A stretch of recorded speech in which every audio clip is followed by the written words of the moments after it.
Nabi Hud alaihissalam diturunkan kepada kaum Ad. Nabi Hud ialah keturunan daripada Sam bin Nuh, iaitu anak Nabi Nuh yang soleh, yang bersama-sama naik di dalam bahtera ketika banjir besar lah. Kaum Ad waktu ni, dia orang sembah 3 berhala, iaitu berhala Sam, berhala Samud dan berhala Hara. 3 berhala ni yang disembah oleh kaum Ad ketika itu.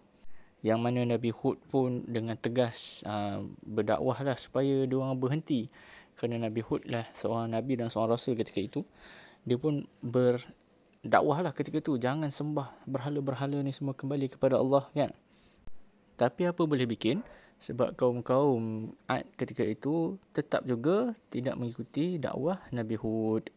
Biasanya kisah para Nabi dan para Rasul di dalam Al-Quran ini akan menceritakan tentang azab dan siksaan yang Allah turunkan bala kepada kaum-kaum Nabi terdahulu. Jadi siksa kepada kaum Ad ketika itu adalah ada 2 peringkat. Peringkat pertama adalah kemarau panjang sehingga kering kontang tanah yang di mana kaum Ad itu duduk, sehingga ladang-ladang mereka kering, tak dapat nak janakan makanan, tak dapat nak tumbuhkan tumbuhan.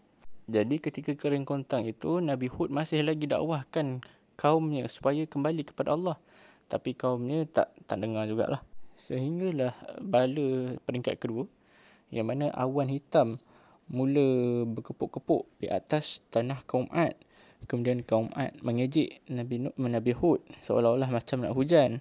Tengok, aku tak payah nak kembali kepada Allah pun, aku masih lagi sembah berhala. Tengok, hujan nak turun. Tapi sebenarnya Nabi Hud tahu yang mana awan yang berkepuk-kepuk tu bukannya menurunkan hujan, tetapi bakal menurunkan bala. Daripada awan itulah datangnya taufan-taufan.